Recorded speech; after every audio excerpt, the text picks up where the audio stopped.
entitled The Critical Text of the Book of Mormon Project. The instructor is Royal Skousen. He received his doctorate from the University of Illinois in linguistics.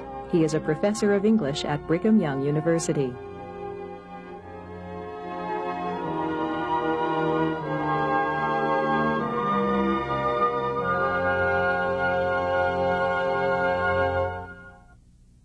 Today we're going to be talking about the critical text of the Book of Mormon.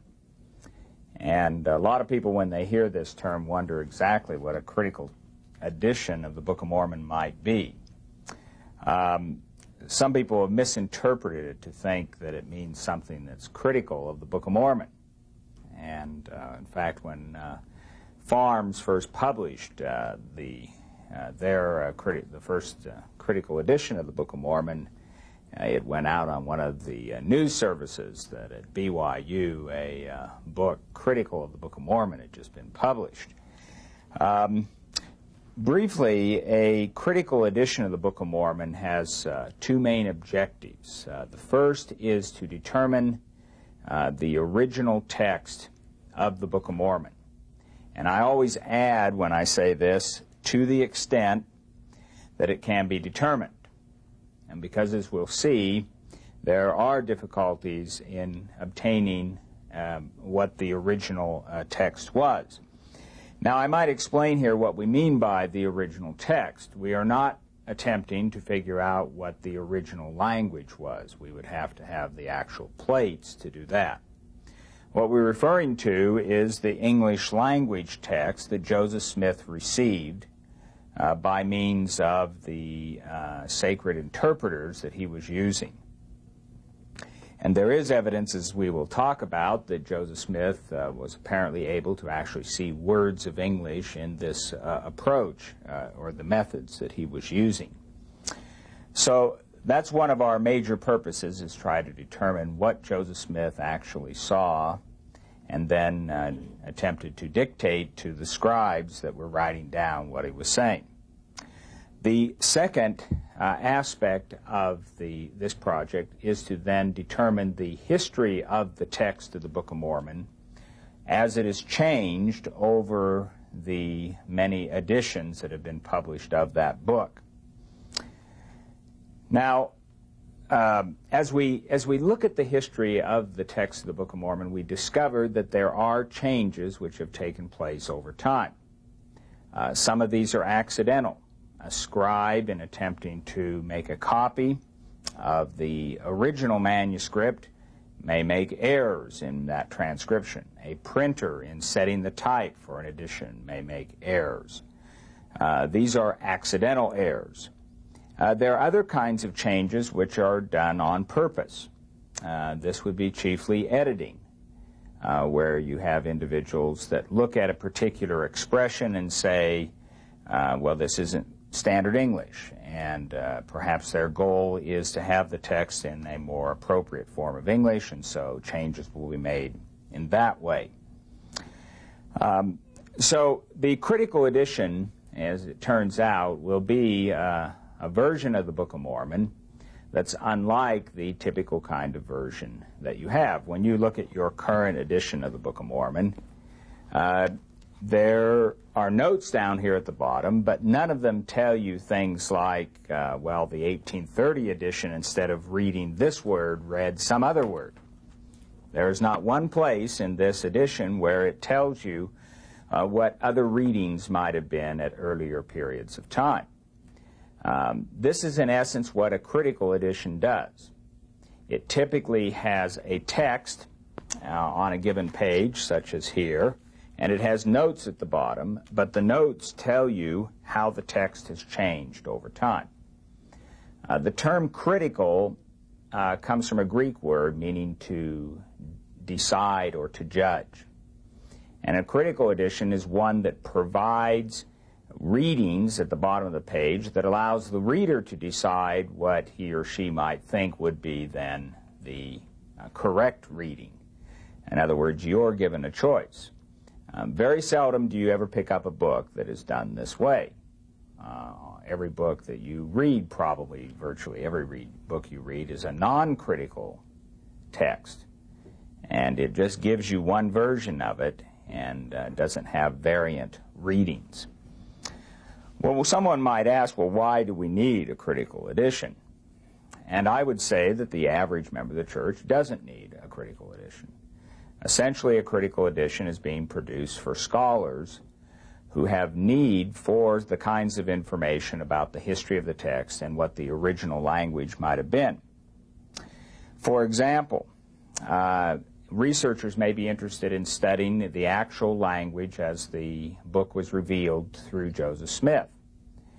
You will find, for example, in that original language, there are a number of expressions which are not really appropriate for English. Some of these are non-standard English. They represent Joseph Smith's own speech of the time, which it represents a colloquial dialect of upstate New York English. And so there are things like the army of the Lamanites was a marchin'. And this is not, of course, standard English, but the Book of Mormon was given in the English which was appropriate for Joseph Smith. One of the interesting things we have discovered is that in the original language there are expressions which were not characteristic of Joseph Smith's upstate New York English, nor were they characteristic of a King James style of English, much as we have in the standard English Bible. One of the things which we have found are Hebrew-like expressions, almost as if the book had been literally translated from Hebrew, and the result is something which is very bad English, but nonetheless occurs rather consistently in the text. One example of this is the way you express an if-then statement in Hebrew. In English, we say something like, if you come, then I will come. And the then is optional. You could say, if you come, I will come. In Hebrew, the literal word-for-word way you express this is something like, if you come, and I will come. Now, that isn't really understandable English. In the original text of the Book of Mormon, there are over a dozen of these if and expressions, all meaning if then. In fact, probably the most famous verse in the Book of Mormon, at least for missionaries, is Moroni 10:4, which in the original language reads, and if ye shall ask with a sincere heart, with real intent, having faith in Christ, and he will manifest the truth of it unto you by the power of the Holy Ghost. This particular use of "and" was removed in the second edition because it really isn't English. But it is an interesting example of the original language containing expressions that are apparently characteristic of the Hebrew language. A second aspect of this project, besides studying the actual original language, is, of course, to find errors that have occurred in the transmission. Most of the errors that have occurred in printing have been discovered. But the main finding, I think, of this project, one of the main findings, is to discover a good many errors that occurred when Oliver Cowdery was copying the original manuscript and producing the copy that he produced is called the printer's manuscript. The original manuscript is the one the scribes wrote down as Joseph Smith dictated. The printer's manuscript was this copy that was made, and its purpose was to take it to the printer. Joseph Smith, as you recall, lost 116 pages of manuscript. And like all of us computer users, you discover that you have to back up. And Joseph Smith learned his lesson the hard way, as most of us do with computers. And he then, of course, backed up the original manuscript by having this copy made. Well, unfortunately, the copy introduced errors. Oliver Cowdery, on the average, made about 3 changes per manuscript page. Now, these changes are not anything of any dramatic order. They're not ones that change the message of the book. But it is true, as we discover these, we find that the original reading made better sense, and so we try and get as many and restore these as possible. One example, let me give you, is from Alma 51:7. And the original manuscript reads in this particular passage as follows. I might point out they're talking about this. There was a recall election for Pahoran, who was the chief judge. And Pahoran wins the election. And it says then, the fact that he won it, says, caused much rejoicing among the brethren of Pahoran, and also among the people of liberty. Now, this is what Oliver Cowdery wrote. In other words, it made the brethren, the relatives of Pahoran, happy, and it made his political party happy, all the people that voted for him. When Oliver was copying this in the printer's manuscript, he switched pages right at this moment as he was copying, and instead of writing the word among, he looked very quickly at the word among, and instead of writing among, he wrote many. And so the way he had written it in the manuscript was, which caused much rejoicing among the brethren of Pahoran, and also many the people of liberty. The printer, when he got a hold of the printer's manuscript and tried to read this, it wasn't good English. It just had many the people of liberty, so he wrote in pencil right above many of. So that when he set the type, he finally put in, which caused much rejoicing among the brethren of Pahoran, and also many of the people of liberty. Now, this particular, our passage as it reads in the text makes it sound like it's a normal kind of election that we're used to. We vote for people, we're not that enthused that they win, so only part of the people that voted for the candidate are happy about it. I mean, see, it still sort of works in some way, but the original intent was not to say that only part of the people of liberty were happy about Pahoran's victory. So these are the kinds of errors that we're also looking for, attempting to eliminate. Finally, a critical edition will ultimately help us understand much more clearly the transmission of the text itself. Questions like, how did Joseph Smith translate? What kind of problems did the scribes have in listening to Joseph Smith? How did Joseph Smith pronounce some of the words? What were the printing errors that the printer introduced? What kinds of problems did the printer have in reading a given hand of a scribe? And finally, we want to make a study of the grammatical changes that have been made. Who made them? What were the assumptions of making these changes, and so forth. I have been involved in this project now for about 5 years, and we're at the halfway point of it. As I mentioned earlier, Farms produced the first critical edition of the Book of Mormon. This occurred in 1984 through 86, and that edition is still, I understand, available from Farms. There is a text, which is an attempt to give the original text of the Book of Mormon, and then there are notes at the bottom, many of them describing what the changes have been. This particular critical text, I would say, is quite preliminary. It was based on looking at microfilm copies of the manuscripts of the Book of Mormon, and you really ultimately have to look at special ultraviolet photographs or the actual manuscripts to be able to read certain things. In 1988, at a linguistics conference at BYU, I made a proposal that we make independent transcripts of all the manuscripts, that we take the major editions of the Book of Mormon and put them on computer, and that then we make computerized comparisons of the various versions so that we could get a definitive view of what the changes have been. So this is where we are. We're in the process of finishing up the first half of the project, and this is basically to get everything in electronic version. We have 2 manuscripts that have to be produced in what are called facsimile transcripts, transcripts that try and put on a sheet of paper exactly where letters are and so forth.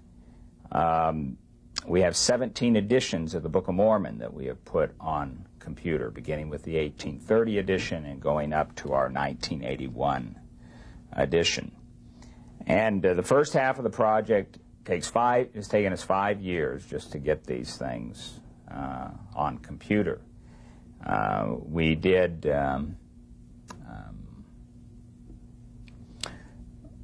scanning of the printed editions, and you think scanning works just wonderfully and beautifully 100% of the time. You know, you can figure out what all these letters are, but unfortunately it's much more difficult than that.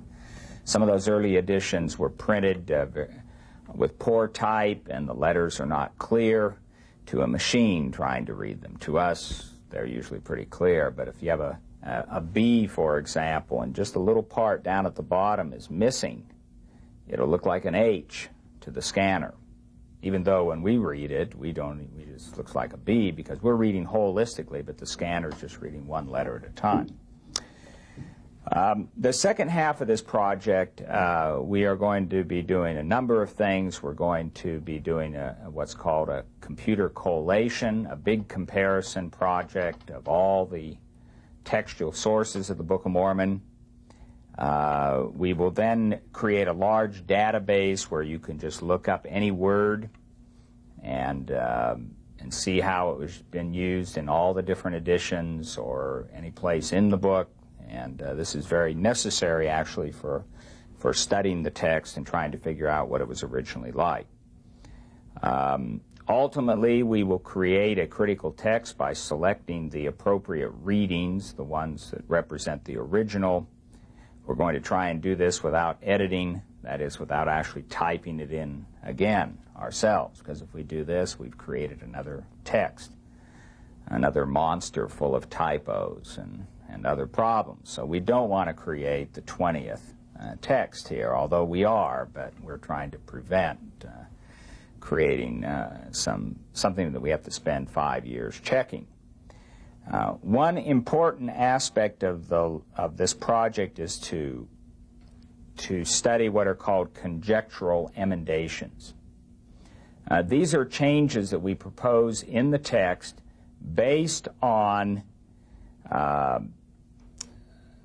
considerations of logic, internal consistency, and the kinds of errors that scribes made.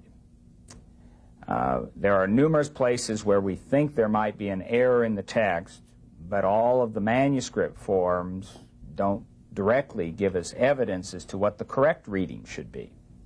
Let me give you an example. In Helaman 3:3, if you look at your current text, it reads, "And it came to pass in the 46th, yea, there were much contentions." Now it's punctuated so that it reads something like, "It came to pass in the 46th, yea, there were much contentions." Now people have looked at this and said, well, is it possible that yea is really not yea, but year, and the R is missing? Well, if we look at the original manuscript and the printer's manuscript and the 1830 edition, all the editions, everything says yea. But there is good reason to believe that actually this is year. But to establish that, we have to look at evidence for it. We can't just say, well, I think this sounds good, I'm going to make this change. If we do that, we could make thousands of changes, you know. In fact, people have sent me things in the mail thinking, well, I think this is wrong, and I've got a file of all of these. But in this particular example, we can provide evidence. For example, we would go through the Book of Mormon and look at how yea is actually used. And it turns out, when we look at yea, we find out that it's used to provide emphasis on something which has just been said. It emphasizes some particular aspect. And This one here, the yea doesn't emphasize anything. It's just sort of out there alone. So the word yea is not being used internally in an appropriate way here. But the other thing we look at is there any evidence that the scribe might have had difficulty writing the word year? Did the scribe throw off R's when trying to write year? And actually, there's about 20 examples of this where Oliver Cowdery, in trying to write year, ended up writing yea. Most of the time he caught himself and he'd put a little R in, just insert it. But there's one very nice example where in the original manuscript it read year, and when he copied it in the printer he wrote yea. And this is clear evidence that Oliver Cowdery has a problem. And so given those kinds of evidence, we believe that yes, this probably was year. Now note, by the way, this is a pretty trivial kind of thing.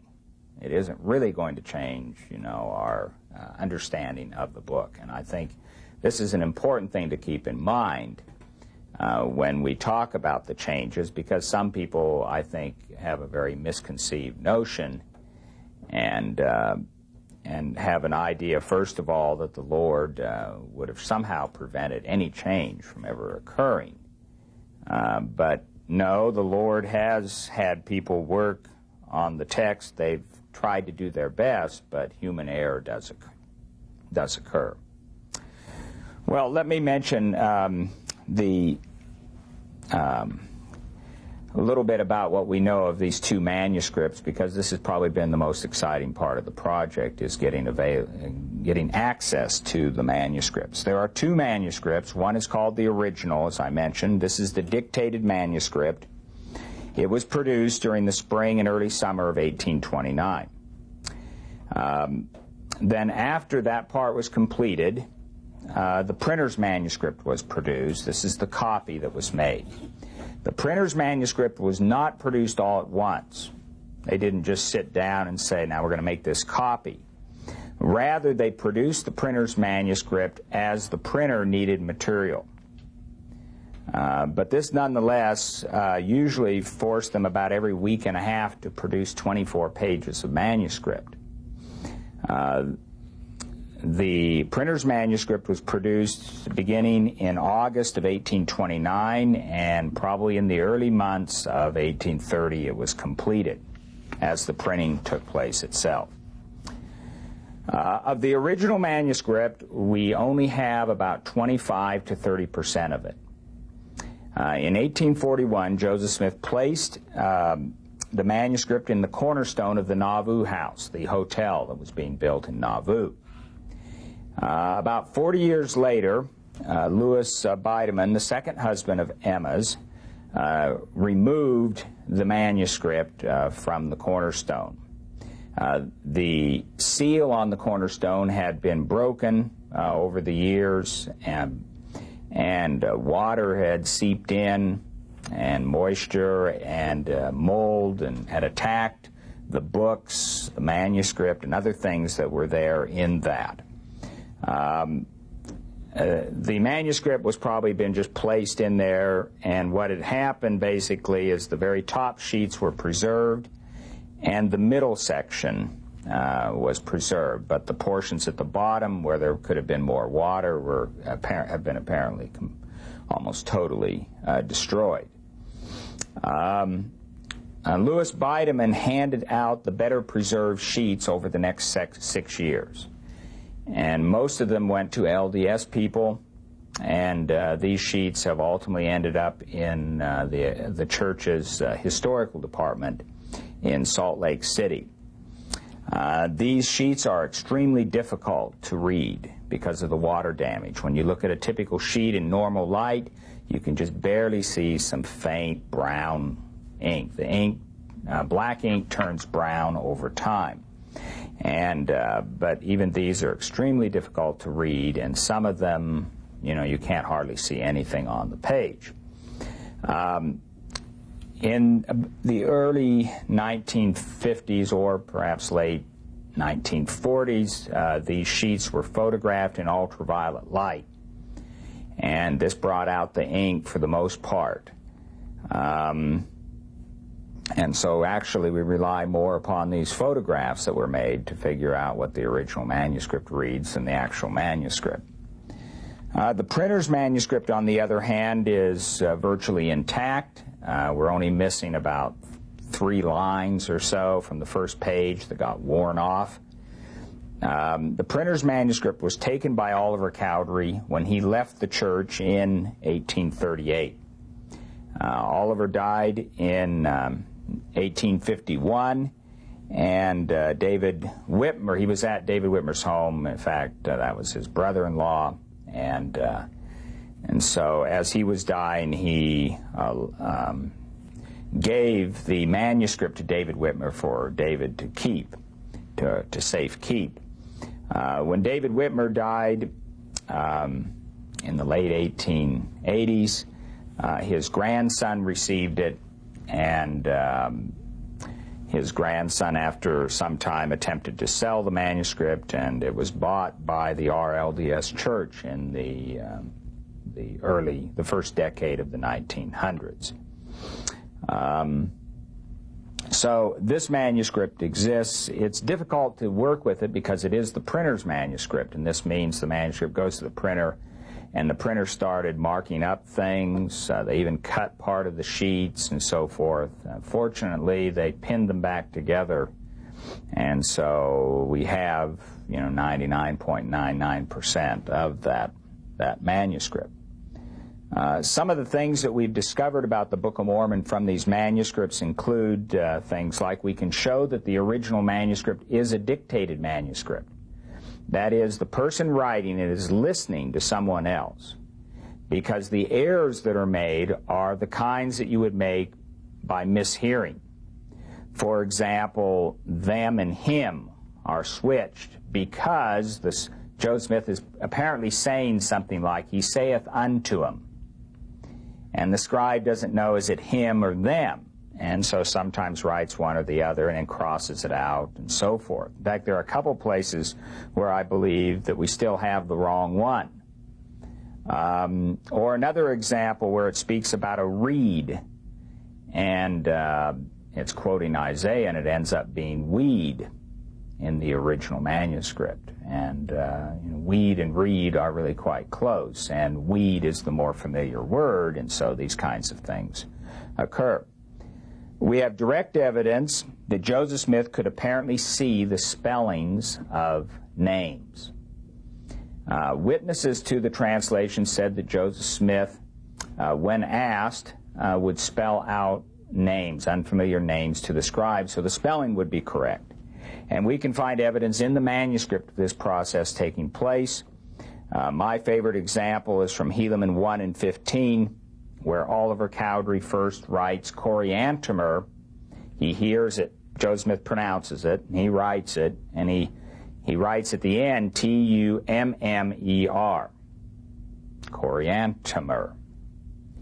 And then the words crossed out, the whole name, and after it, on the same line, which shows it was immediately done, it wasn't something they came back to later, it's written as we have it in the book today, ending in Tumr.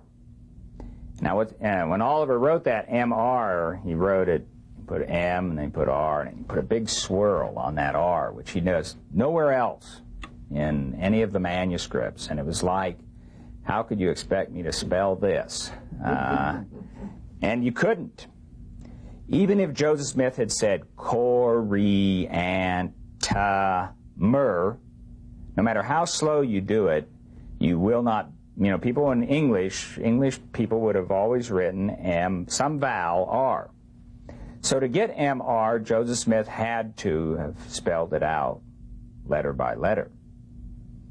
And so we find evidence of this, and this suggests, too, that the control which Joseph Smith had over that text was much better than people who believe that Joseph Smith just got ideas in his mind. He had to have, at least for names, gotten in his mind the actual spelling to be able to do this. There is some evidence that Joseph Smith was dealing with about 20 to 30 words at a time. And we can tell this by the a tendency for the scribe to sometimes get ahead trying to keep up with Joseph Smith, and he might skip a portion, and then we can calculate how much he skipped and what he was trying to do. And apparently Joseph Smith would sometimes read off too much at a time. And what I've discovered is any time you go over about 10 words, people have a very difficult time giving back any more than 10 words at a time. And some of these would suggest like 25 words. Joseph Smith read off 25 words at a time. He got carried away, and of course the scribe couldn't keep up with it and made certain kinds of errors. One of the most surprising findings of this project is that the original manuscript was used as the printer's manuscript, the printer's copy, for about 72 pages. About 3/4 of the way through the printing, all of a sudden the printer's manuscript wasn't being used. Instead, the original was being used. We have fragments from the original manuscript in this place, and those fragments have the pencil marks that the printer put all over the manuscript when he got the copy in his hand. And I've tried to think through, well, why would they be bringing in the original? And my conclusion has been that the three brethren that were responsible for producing the printer's copy, they were also the ones in charge of really the whole project. They were Martin Harris and Oliver Cowdery and Hiram Smith. And Joseph Smith wasn't even there. He was down in Harmony, Pennsylvania. And they would go in every day with the portion of the manuscript. The printer would work on it, and they would take it home at night. And then apparently at night they would spend their time copying so that they would have material ready for the printer when the printer needed more. My theory is that they came to a place where they fell behind and hadn't produced enough of the manuscript. And so they had already gone 3/4 of the way through, and they decided to take in the original. And they didn't have a backup. They did, though, try to catch up. And eventually they had both Oliver and I believe it's Martin Harris working together on different portions so they could catch up in the copying process. Well, this is actually very important for the Critical Text Project, because when you have two first-hand copies of something, even if you don't have the original or very much of it, you can usually figure out what the original said. Because if the two copies agree, then you can be fairly sure that that's what the original said. Where they differ, one of them's probably right. Now that's the hard part. Only one of them's right, and you don't know which one it is. But there are other things, but at least you have a choice. And see, for the rest of the Book of Mormon, you only have one copy of the original manuscript. The printer's is the copy, and then they take the printers to the press, and the 1830 edition is a copy of the printers with changes. But for those 72 pages, they typeset from the original, and so we're excited about the possibility of being able to fairly well recover the text for those 72 pages, even though we don't have much of the original there. People have asked, will these discoveries eventually appear in our printed scriptures? And the answer is yes. And the Church Scripture Committee is well aware of the results of this project, and we have been making plans so that they can receive these results and make them a part of the text as we get the information. For the remainder of the time, I would like to show you some of the slides that we have of the manuscripts and what they might represent, and some of the discoveries which we have had in this project. This is not English, but this is the Vulgate, the Latin Bible, Latin language Bible that Jerome translated. And this portion up here is called the text itself. The editors of this text have basically tried to put here what they believe Jerome actually decided upon when he made his translation. Now you see, we don't actually have Jerome's original manuscript. All we have are copies that were made over the following centuries. Down here we have notes that show different forms. For instance, in verse 22 it refers to a particular word, and it says a manuscript S has this form, and manuscripts I, A, and K have this form, and so forth. And so this is what we mean by a critical text. This is called the apparatus, and these are the variants. But up here there is a particular form chosen by the editors. Okay, the next of these, this is the first critical edition that Farms produced in 1984 through 86. Here we see the text beginning with the title page of the book, and here are some notes. Some of the notes do not deal actually with the text, and some do. For example, this says prophecy spelled with a C and spelled with an S here. One of the really important discoveries of this project was to conserve some fragments of the original manuscript. Louis Bideman gave out, we thought, all that he had of the original manuscript, but we discovered that he had kept back some small fragments for himself. When he died, his son Charles Bideman owned these. And in 1937, a collector by the name of Wilford Wood from Bountiful, Utah, was back in Illinois, and he met with Charles Bideman and discovered he had some fragments of the original manuscript, and so he purchased them, and then Wilford Wood just kept them in a plastic box for the next 40 or so, 50 years. Now he died, but his two daughters kept these materials and didn't touch them, which was very fortunate. In about October of, I believe it was 1991, the time passes quickly, Richard Glade, the grandson of Wilford Wood, brought these fragments down to the BYU library to have them conserved and photographed. Now, we didn't really know whether these fragments are really from the original manuscript. All we could go on at the time was that these are what the family believes they are.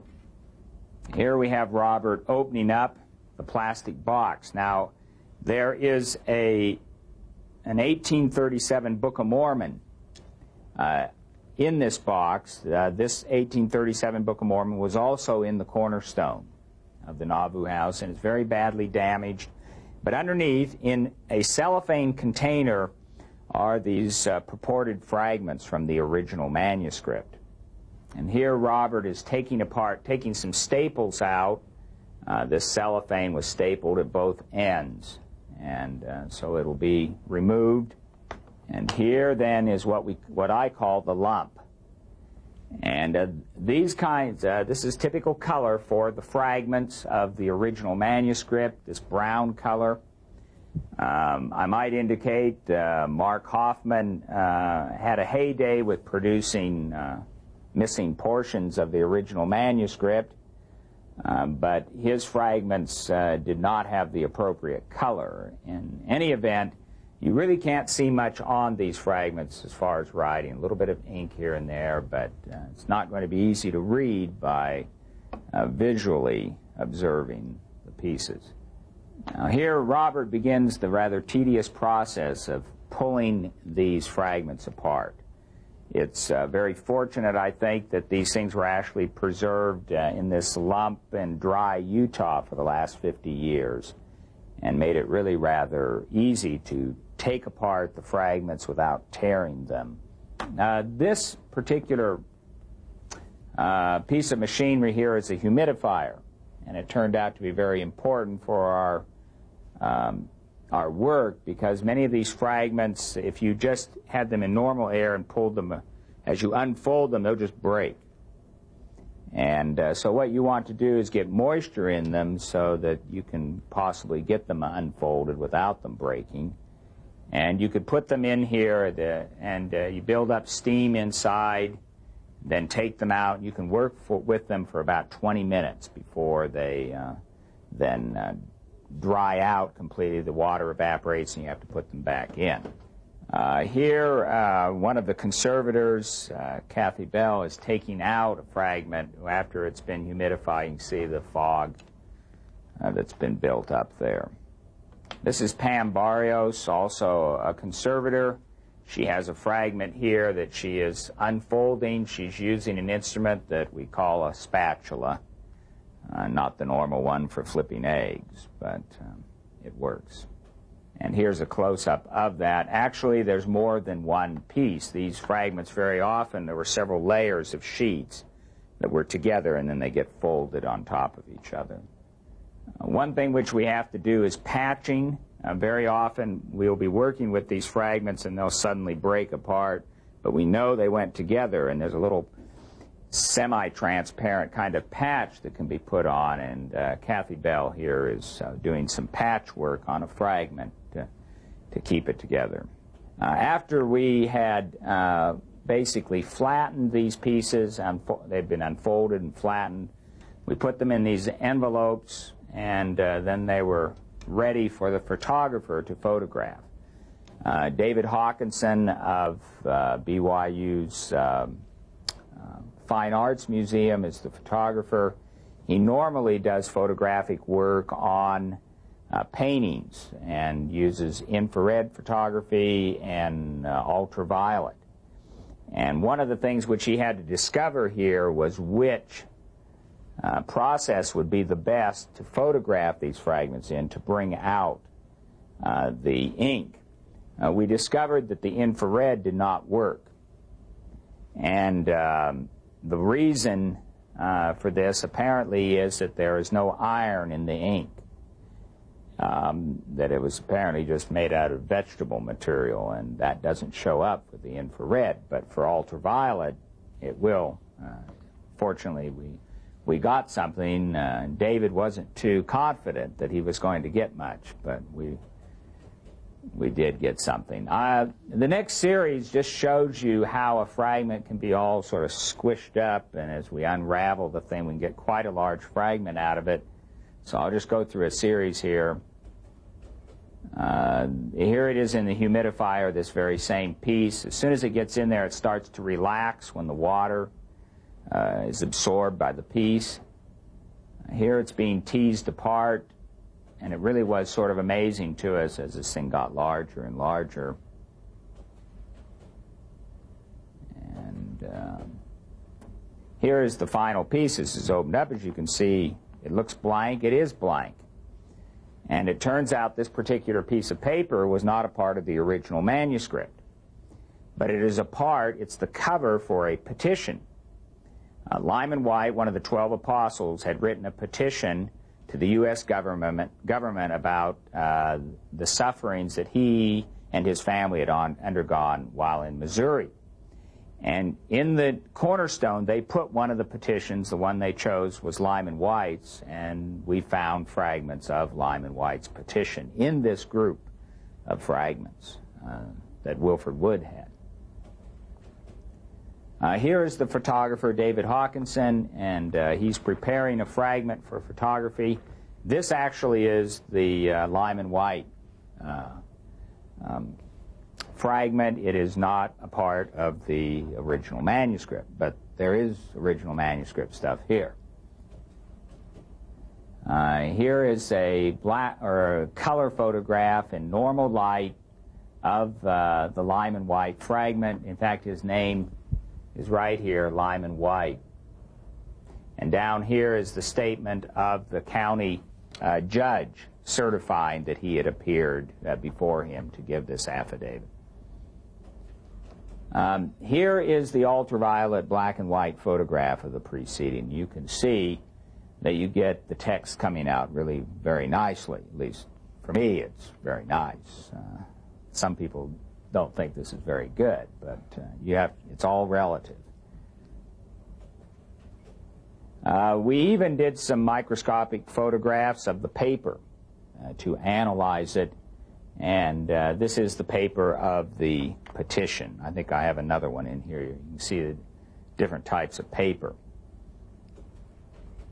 Oh, I might point out in this regard, Robert Espinosa went through all the little fragments that we had and tried to identify the paper type, because we found in all about 5 paper types in this collection.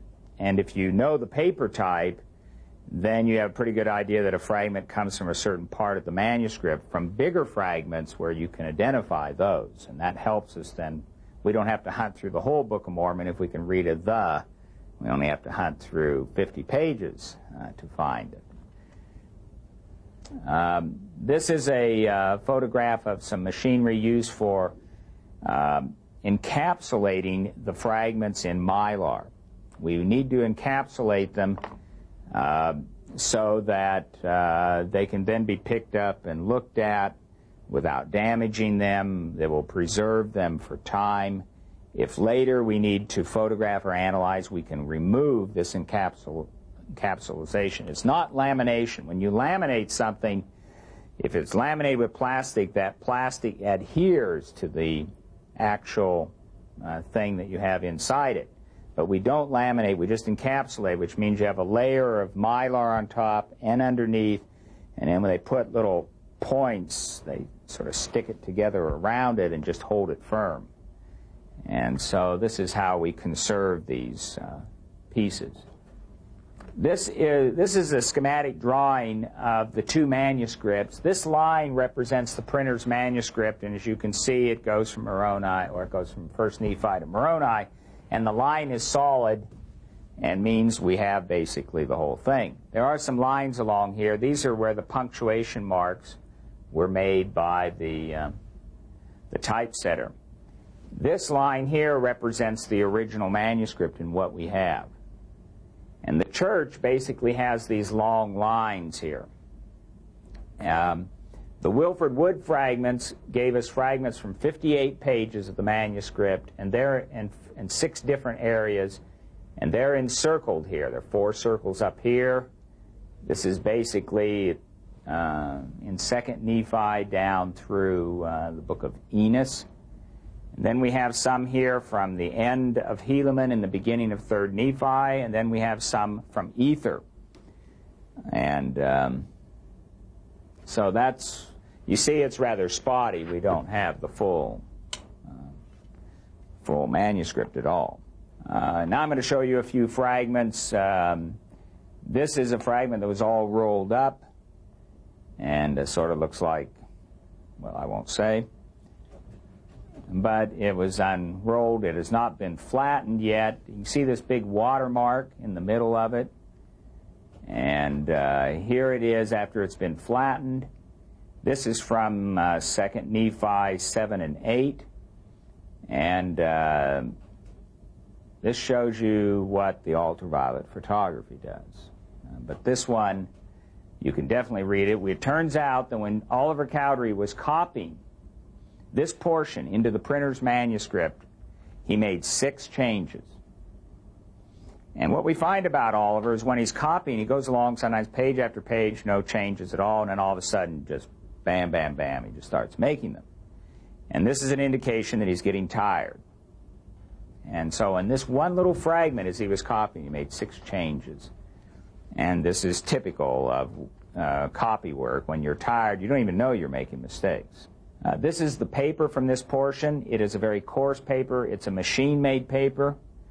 And by studying that, we can, various aspects of the paper, we're able to determine that. Most of the paper is handmade paper in the Book of Mormon manuscript, but there's one section with machine-made. This is a fragment from 2nd Nephi 25. This one is probably the best preserved. You can see some of the writing there. And that one can actually be read without special photography. But you would much rather read it this way, in the ultraviolet. We make of these fragments what's called a facsimile transcript. This is a facsimile transcript of what you just saw before.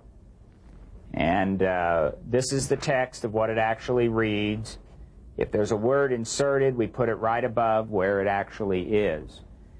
Here in capital letters, we have underneath what we believe was written in the places where there are holes, where things don't appear today.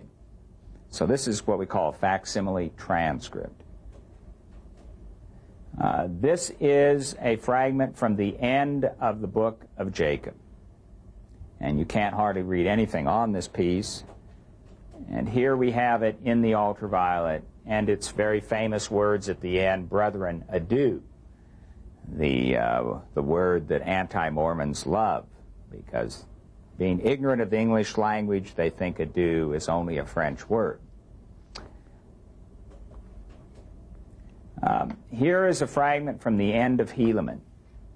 And this is unlike anything else you've seen. Notice these marks. These are pencil marks. And those are the pencil marks for punctuation that the printer was putting in. The original manuscript had no punctuation. The printer's manuscript had very little. And so the